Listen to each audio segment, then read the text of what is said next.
everyone. Welcome back to another episode of the Deals for Dentists podcast. I'm your host, Dr. Eric Block. Through these podcast episodes, I'll be interviewing dental professionals and companies and aim to inspire, entertain, and educate you on the best tools and technologies out there. My goal is to help make your practice and career more profitable, efficient, and most importantly, more enjoyable. Today, I'm joined by Dr. Eric J. Roman, DDS, FAGD. Eric is a good friend, a dentist, clinical director, and CEO of Joyful People.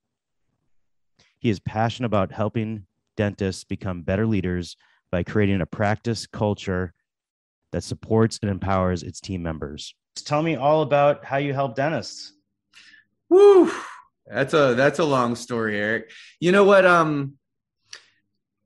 I have been through the dental life. Right. I have been from soup to nuts, from graduation to pretty much blowing up everything at some point or another. And then arguably you could make a case that I figured some of it out after I exited my last dental group. You know, I just realized along my own journey, Eric, that there were so many gaps. There were so many things that you and I both know should be better, or places where I should have had support, or places where I wish somebody could have given me some advice that was a lot better than the collective wisdom that was out there. And so for the past couple of years, I've been just throwing a bunch of crap at the wall to see what sticks in terms of filling those gaps for dentists and team members that are in similar spaces. And so I've had a couple of different things that have stuck. I've had, I do one-on-one coaching for really growth-oriented dentists that typically are trying to build dental groups, but it's not exclusive to that. I feel like we're building too many dental groups right now. That's a different conversation.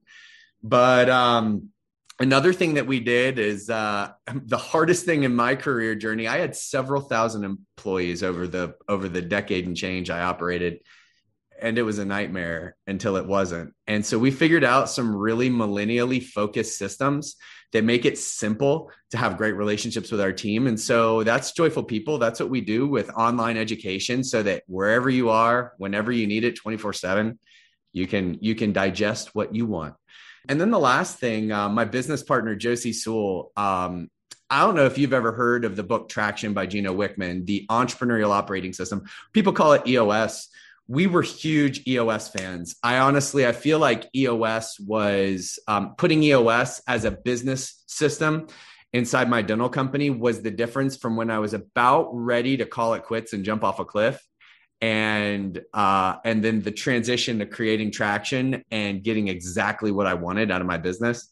What we do inside of Traction for Dental is we go into dental companies and dental practices, and we do your quarterly and annual meetings and give you that cadence and that rhythm, help you develop great scorecards, create rules. Honestly, Eric, that's what I think most of us have always operated without inside our practices, was like a concise set of rules. It's one system, it's simple, and it gets results. So, how about those three? I probably got a lot of Eric. After a decade and change of hyper-focusing and building dental stuff, then I went and I acted like an idiot and started just spraying things all over the place. I'm not acting like this is a good idea, but this is my life right now. So how about that? Man, awesome. I got, so much to ask you from what you just said there. You exited your last dental company. Was that a dental office, or was that a DSO, or can you explain that? Sure. Yeah. I built 2 DSOs now. And one of them, the last one, turned out really great. I recently sold my interest to a private equity group to allow me to make a life transition. And we can talk a lot more about the who's and whys. But it's also worth noting that my previous DSO experience, though it looked very good, blew up in my face and ended up like me starting from scratch after 5 years, which was highly not cool, but an incredible amount of education and knowledge. What happened there? How did it all go wrong? You know what? I don't know if you remember all the regulatory lawsuits that were going around in the country with DSO formation and different states' rights and all sorts of stuff like that. Long story short, like I ended up in a multi-year lawsuit sandwiched between an existing DSO and a state dental board, and it was not pretty. I actually developed a bald spot, believe it or not, from all that. So the reason I grow out my hair now is so that I can theoretically cover my bald spot. But now that I'm telling people, it's kind of like it's really there again. So that just ruined it. But you know what? It was a really interesting journey. Like it's an experience that very few, if anybody else, has. And sometimes in life, Eric, that's where some of the beauty is, where some of the uniqueness is that each of us has like these experiences that are just our own. And so I figured I'll be looking forward to the days and times when that pays dividends for me. Are we still talking about the bald spot, or we're talking about the lawsuit? All of the above. Okay. All of the above, the DSO experience and the bald spot. Yeah. They are one and the same. I'll probably put a little tattoo in there to remind me of what it was about. But it's going back to zero and starting from scratch is an intriguing journey. So now, I mean, we get out of dental school, we learn we have no business skills. We think we're going to get out and everything's going to be hunky dory. We do not expect to be getting involved in this multi-state, multi-level lawsuit. What was that like? I mean, did that just like keep you up at night? And did you eventually just have to dissolve that DSO? What happened? That's how it all finished. It finished in dissolution and like go find a job. And so it is, and it was kind of unexpected. I mean, I created a secondary strategy. So I didn't go in blindly to what the alternatives were. So I built a new DSO out of the one that failed, but you're right, Eric. It's not part of anybody's plan. We're going to be vulnerable for a moment here. I actually remember like when there was a moment when the lawsuit got national publication. I was in newspapers from like East Coast to West Coast, like San Francisco Chronicle and like Denver, whatever they call their Denver paper, the Denver paper. But when I remember lying in bed and I was like teared up. I was like crying. And I was not in my bed. I was in my upstairs bed because I wasn't allowed to sleep in my own bed at that point, because it was just such long days and long nights. Like I was up on conference calls till 11 o'clock at midnight trying to deal with all this stuff and talking to attorneys. And you're right. I'm sitting there thinking, I don't remember signing up for that. But you know what? Like life does take each one of us in a very unique path and a unique journey. And it's made me who I am in the process. And so, you're right. When I went to dental school, that was not the plan. Like I went to dental school and I thought, actually, I didn't think I would ever be able to work with somebody. Like I thought, I don't know that I really want to work with anybody else, because I'm like a control freak. As are all dentists. And I don't want to deal with any of that stuff. Turns out by the time I graduated, I decided, no, I'd really like to have a business partner. No, I really am interested in I have like a business plan and a strategy. I want to employ other dentists. Isn't it weird how that stuff just kind of morphs as time goes on? So, and you know what, Eric? If that's our history, if we've ended up in places and doing things that we never thought we would end up doing, guess what? It's probably also our future. So I kind of own it now, where as I look forward and I'm like, here's all my life plans. I'm going to do this. I'm going to do that. Odds are that's all crap because life is going to throw me some curveballs and screwballs and sliders that I just don't expect, and I'll deal with it. Yeah, I mean, it's so true. I mean, a major curveball in my life was COVID. I mean, I had the time to do all these things that I never had to do, time to do before, like this podcast. I never would have been able to do this before COVID. So you're so right to say this is how my future is going to be for the next 40 years. It's just, that's not the way it goes. Life throws curveballs. But just because it's not the plan you made doesn't mean that it's less impact than what you'd planned for. Because here you are having the ability to connect with far, far greater number of people, right? And so like, that's actually the beauty. If we look back, Eric, one of the things that I love about life too is those curveballs are the moments that the negatives, the pain, are the things that create the energy that forces us to make the changes that propel us up and forward, right? And so if we look back to it, those pain points actually end up being really powerful. Like we talk about all the time, you'll be on things you're like, well, that was the worst moment, but I wouldn't change it because of what it created. Well, if that's the way we always are looking back, why don't we start looking that way as we look forward and sit there and say, hey, I'm gonna create some pain, but I know I'm gonna grow through it, right?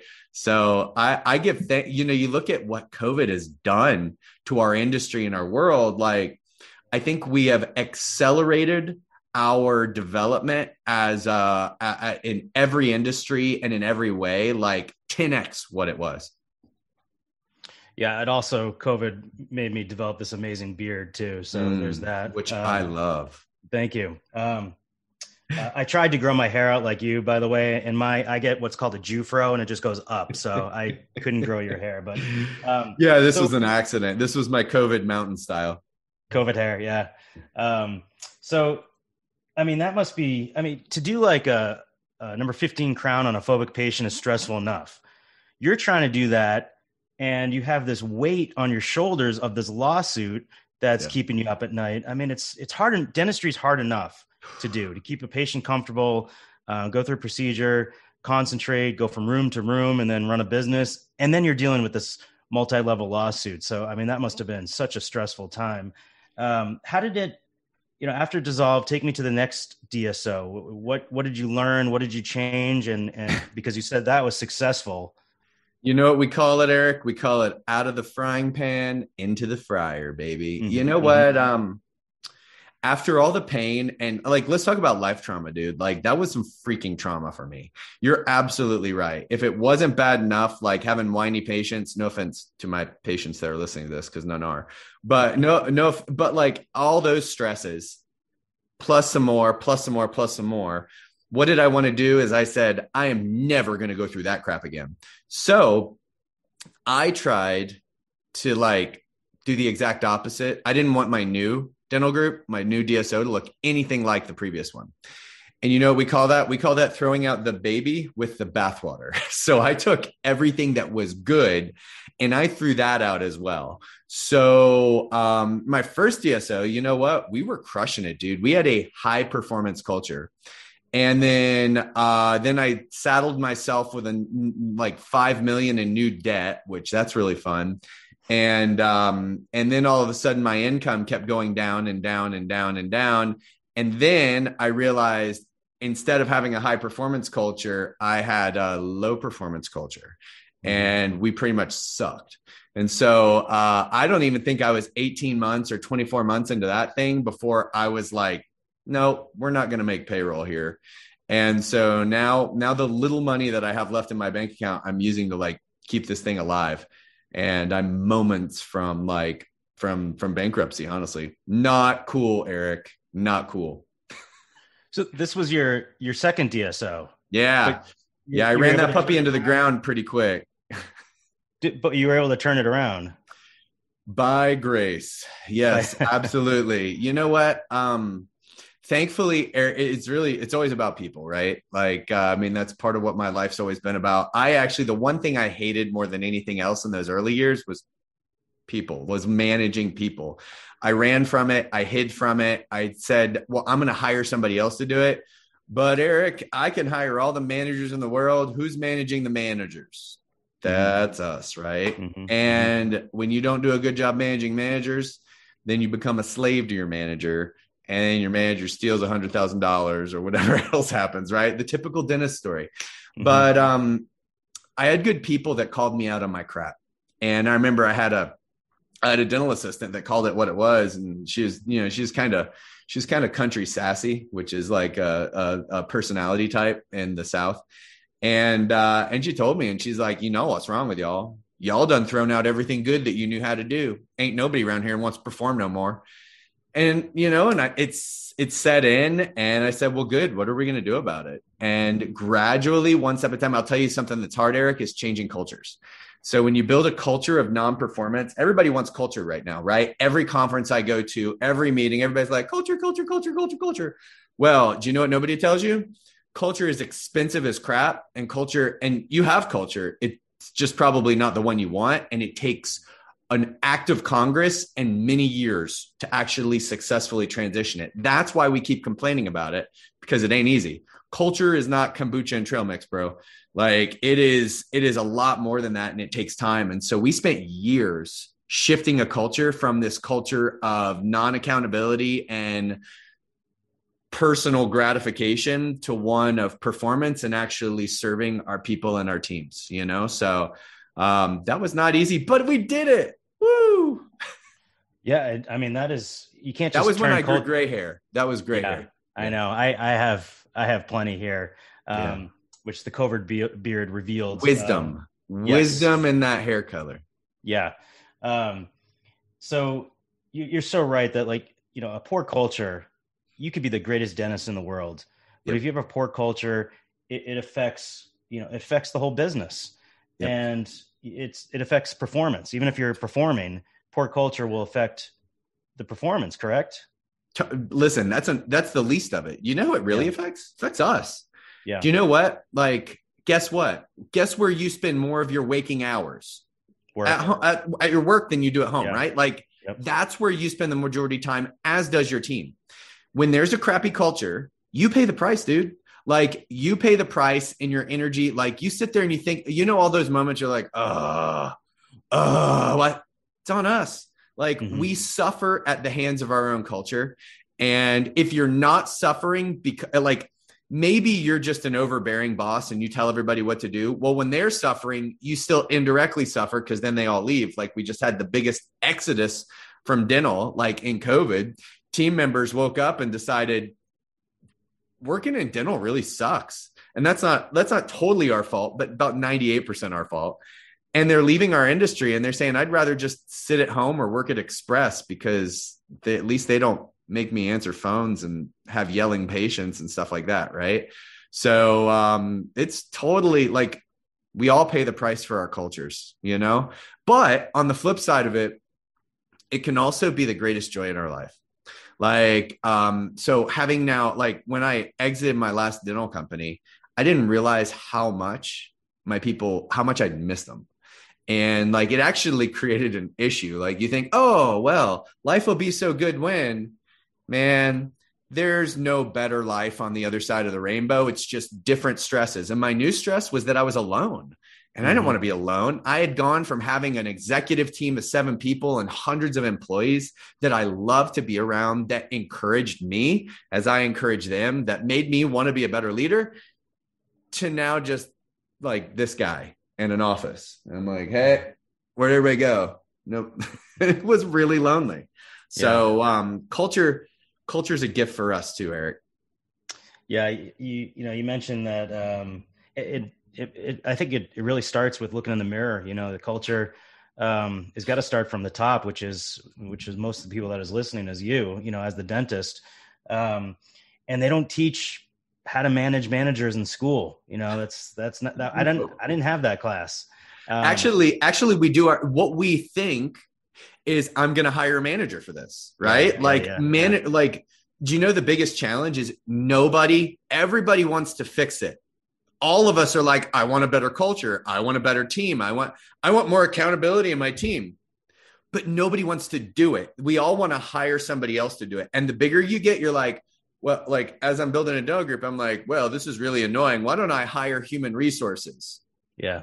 Nope. That just makes it worse.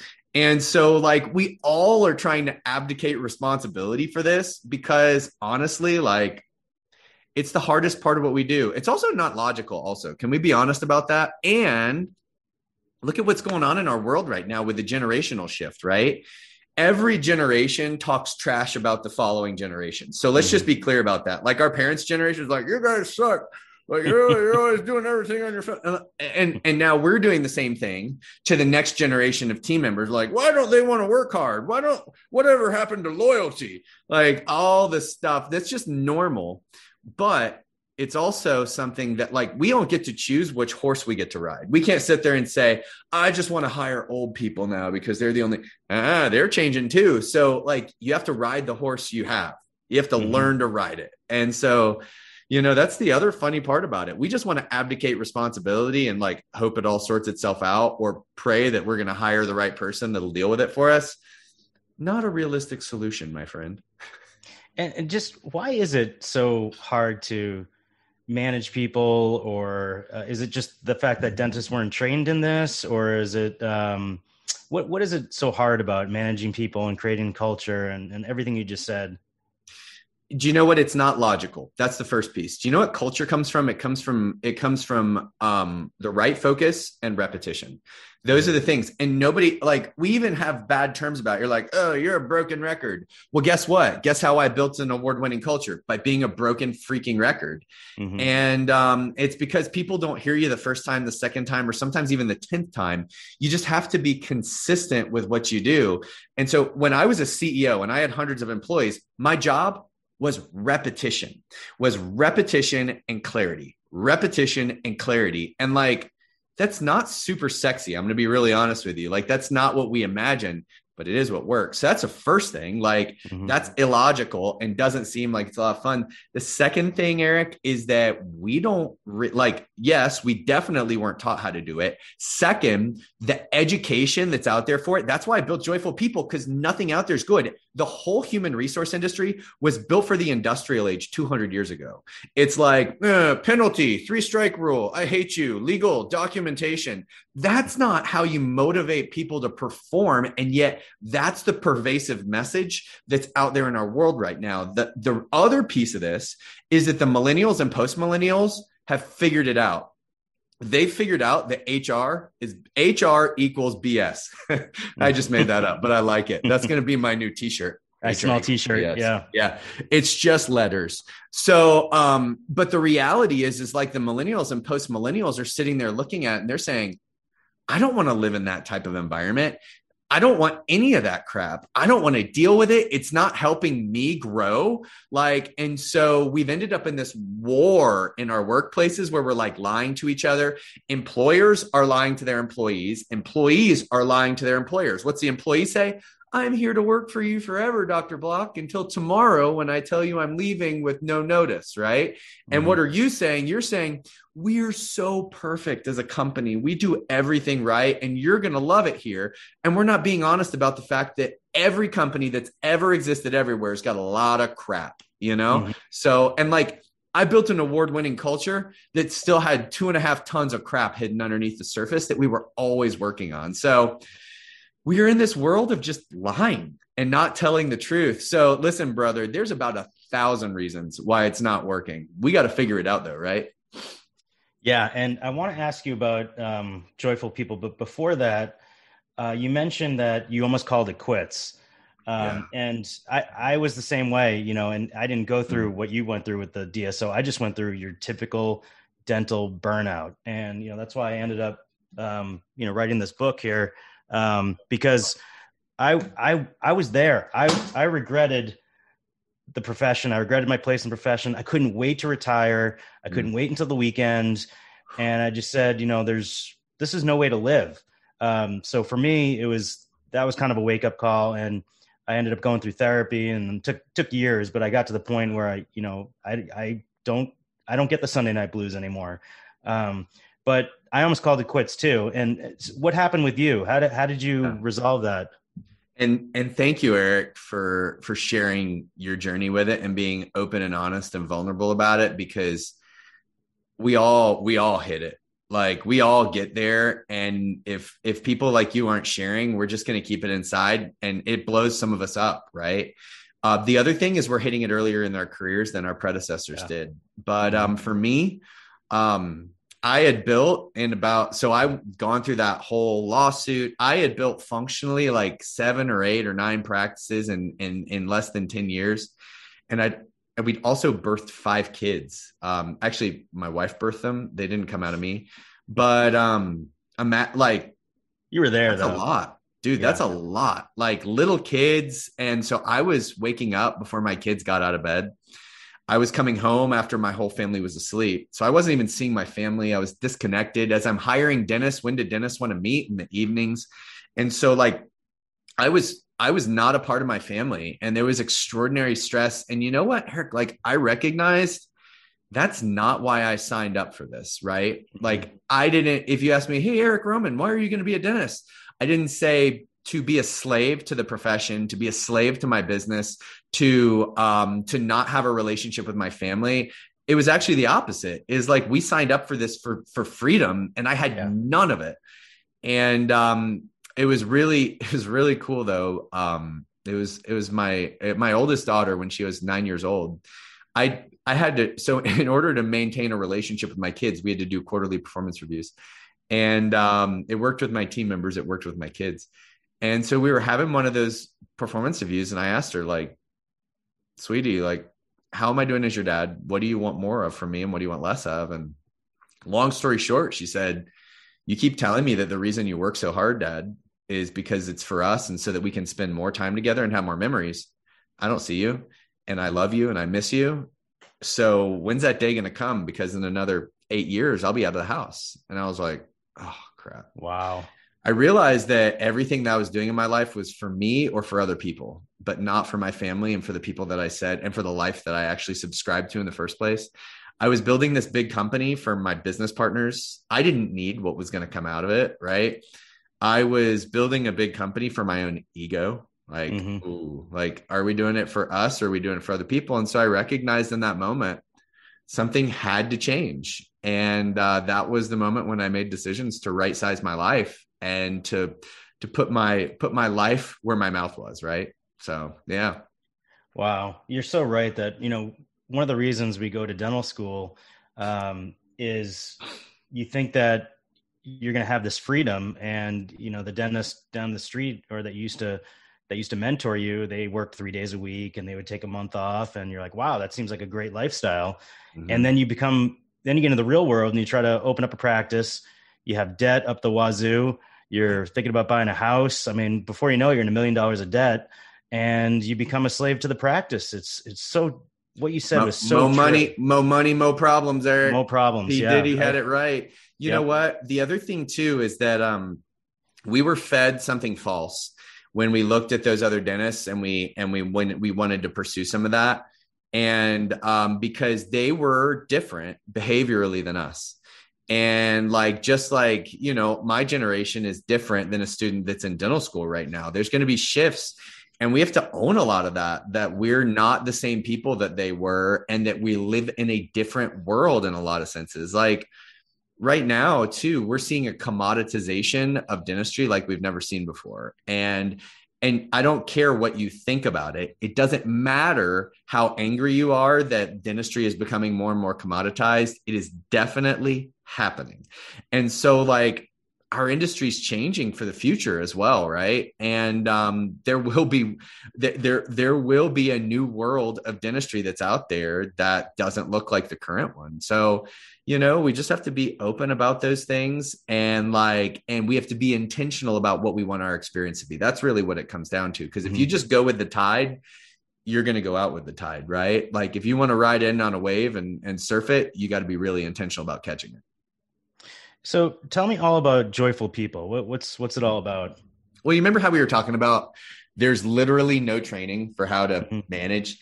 And the other thing is that all the training that was out there, first off, where do you go find the training? Second thing is everybody talks about management, about it's all these skills, it's insurance credentialing, and that's not management. Those are key skills you may need in your dental practice.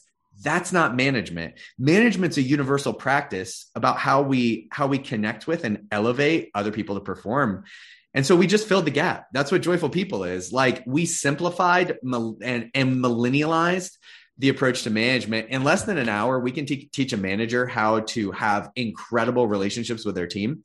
And then we make it better with stuff like, if you want to go to the next level and learn how to use the same tools for hiring or onboarding or training, that's all there too. But really the key of it is 1 hour of content about how you connect, measure, and coach your people. And once you get that cycle and that rhythm down, Eric, it makes everything in your life better. Actually, it's really cool. Man, there's some really nonsensical principles that are in there. Things like we talk to every one of our employees about whether they still saw themselves in the future inside our company. And if they don't, let's talk about how we can help them get to where they want to be. Like little things like that, which ironically increased our retention. What? So it's simple. It's management training. And you know who it's for? Because a lot of times people ask, they're like, oh, so this is for managers. I actually would make an argument. It's for everybody inside your team. So you as the owner, you got to manage your manager or whoever is leading departments, right? The associate dentists are managing their clinical teams, right? Their hygienists and their assistants. And you know what else is that even if you're not managing, but you want to grow through overseeing the development of other people, it's for you. Heck, it's even for people that just want to know how they should be getting managed and like get a new perspective on it, right? So it's for everybody, and it fills that gap in a short little period of time. So, my practice has been around for 40 something years. I haven't been there that long. I know I look old, but so, we went through a few different management changes. So we hired we gave our manager now, she was given a promotion to become manager, but it's not like she went through management school. Zero. None of us have anything. Yeah. That's the exact gap that I set out to fulfill with this one, was that like, here's the deal. And the other thing, Eric, is your management role is different than the practice down the street, is different than the one in the DSO, is different than everybody else's. And so what are the universals that make it simple for all this? And that was where we built this concept of connecting with our people, measuring their performance consistently, and then coaching them to their next stop. And then we just keep rolling that cycle. And like, once you dial it in, the really cool part is that we built it for what was missing with post-millennials, with millennial and post-millennial teams. But the irony is that everybody appreciates it, right? Mm-hmm. Like, it's really, if you think about it, a manager's role is to be connected to everybody that's in the practice and to be assuring that they're making progress, not just in fulfilling their responsibilities for the practice, but also in their personal journey. It's like, that's one of the big, when we call it joyful people, like the idea is that this is not just about your workplace. This is about, what happened, Eric, when we built this and implemented it in my company, is like, people would cry because they're like, you know what? Nobody has ever cared about what happens to me in my personal life journey.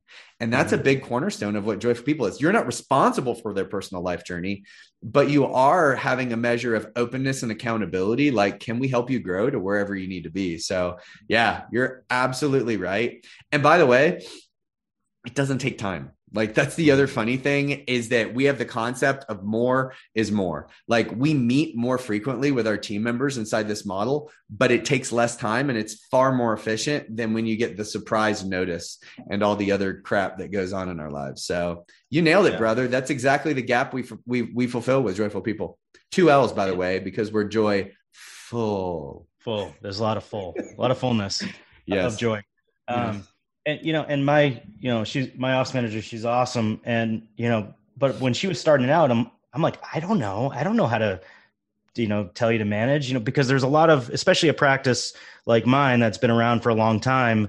She was learning from the previous manager, and these things get passed down kind of from generation to generation. And then they may not necessarily be the best practices. Yep. And then, so there's that. Then you add a brand new practice. Let's say I just got out of school. I want to open up my own office. I'm the manager. Right. And then maybe I get big enough where I can hire a manager. So there's all these different kind of levels, gaps that you were talking about.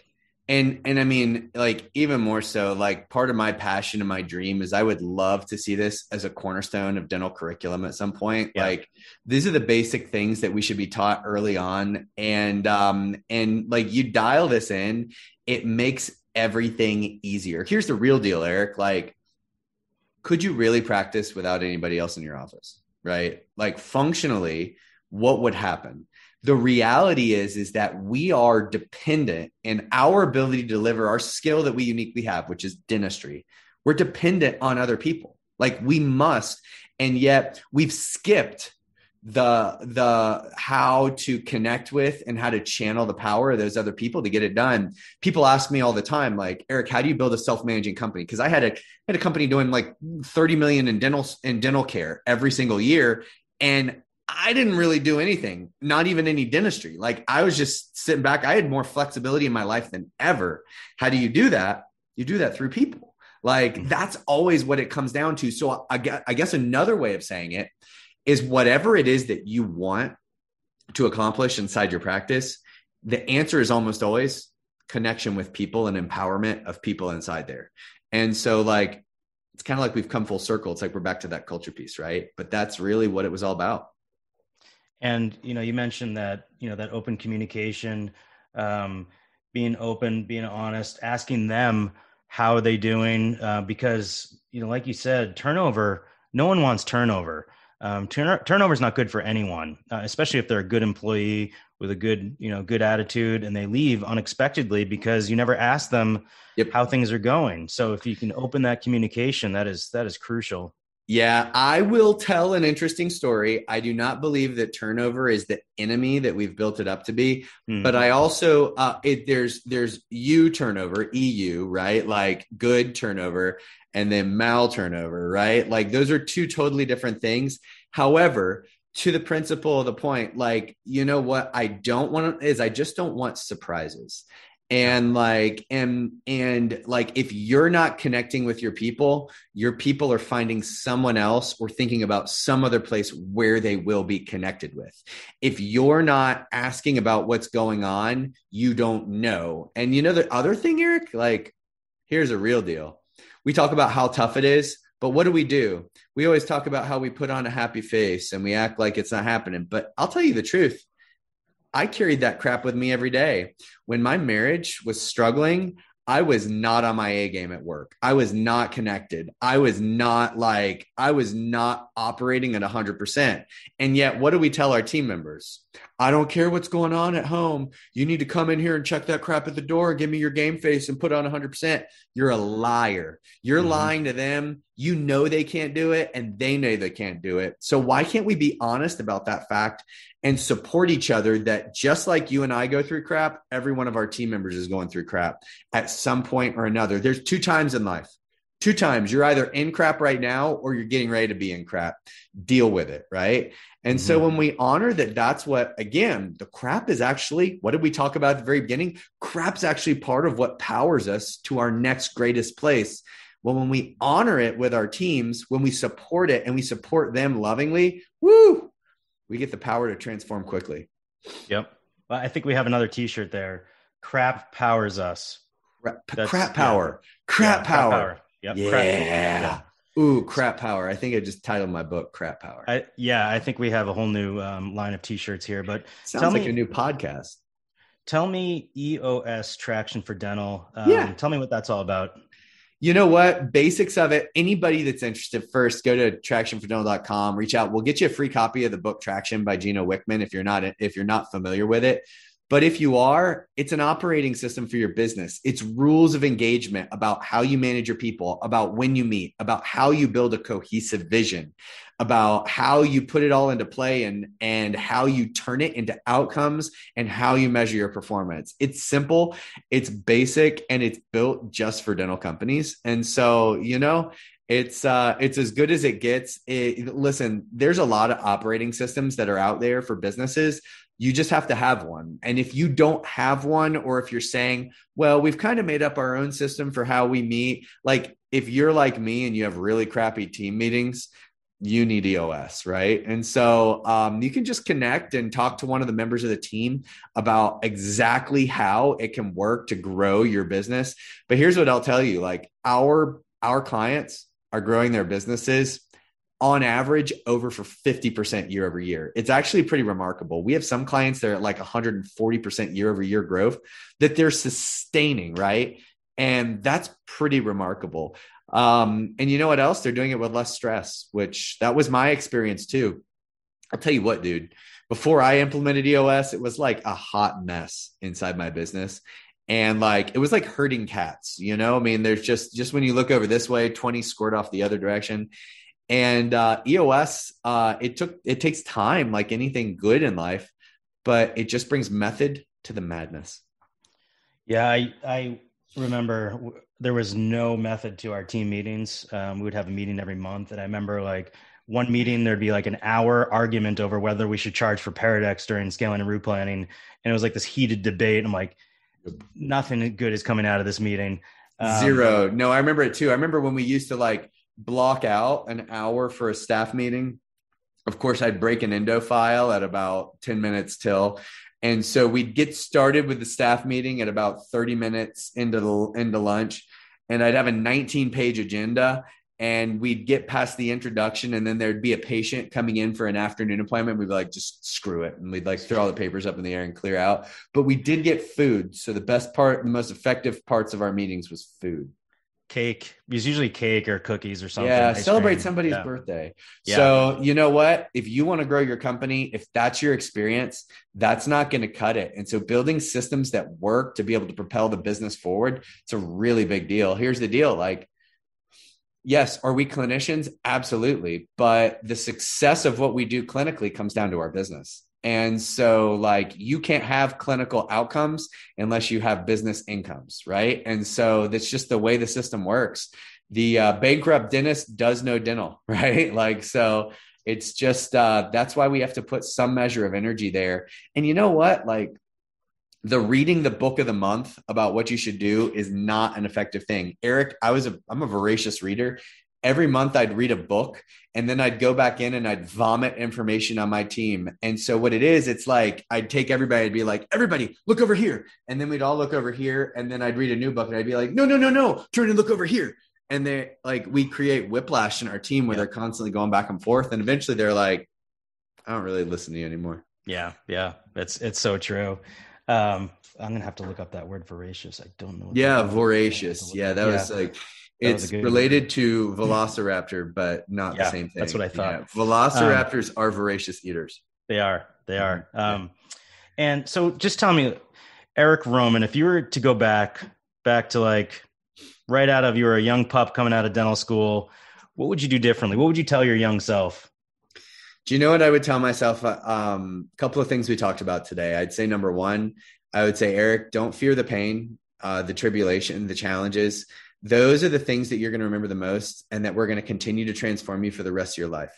Number two thing that I would tell myself is you never arrive. Don't live with some false concept that life will be easy when, or that things will get better when, or that on the other side of the rainbow, everything smells good and your tooths don't smell and everything's awesome. That's a lie. We never arrive. It's just a question of what our stresses are at any given point. I mean, I made a lot of money in exiting my company. I have the same amount of stress. It's just different stress now. Right. Yeah. And the third thing that I would say, Eric, is that I would spend a lot more effort and time in self-discovery, in the journey of stop trying to be somebody else, stop trying to duplicate somebody else's life.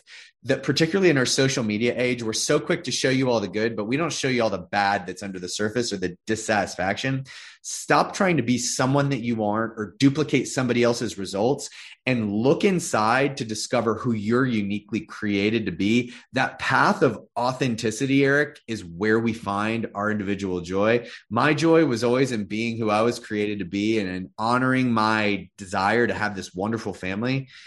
And so if I'd focused on that more at an earlier phase in my career, I might have avoided a few of those bumps. But like I said, back to point number one, the bumps make it beautiful. So those would be my 3 points. How you feel about those? I think those are awesome, but I still don't think my tooths smell. They smell like flowers. Well, I mean, post-COVID, nobody can smell anyway. So we're fine. That's true. That's the benefit of the mask. Yeah, I think you're right that, before you can take care of others, you got to take care of yourself. You got to figure out, who you are, what makes you tick. And before you can lead others, you got to lead yourself. So yes, that is exactly right. It's kind of, we struggle to go into that sometimes because we feel like we're being self-centered or that we're being self-focused in what we're doing. But the reality is like, that's freaking leadership. Like who wants to follow the leader that's having heart attacks at every corner, that hates their life, that's not healthy, that's breaking down? Nobody. There's nobody to follow. So if you can't first lead yourself, you can't lead others. That's the biggest component of it. Awesome, man. Eric, thank you so much. That was such a great episode. Well, thanks, Eric. It's good being here with you. And again, I'm really grateful for the vulnerability that you've shared and for your commitment to our people. Thank you, man. Let's be in touch. Sounds great, buddy.